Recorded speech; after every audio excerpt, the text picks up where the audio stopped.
Jewelry, truck, private plane, You etc. pay for all that. Yeah, all that paid back will go along. That means they'll argue you already got paid, so you owe delivery.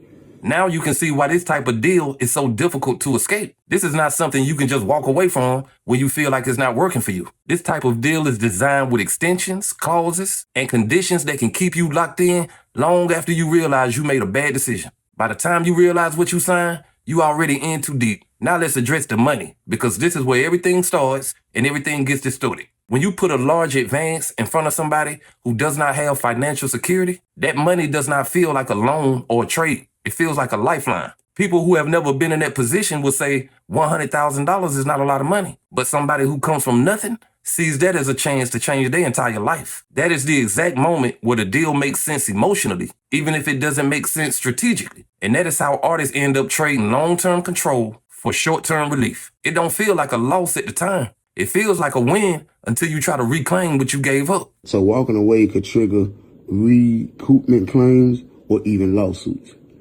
Assignment clause, another trap. Transfer the contract to another label, company, anytime. So basically, they can sign their label over to anybody and I still be with them, basically. That's what they're saying.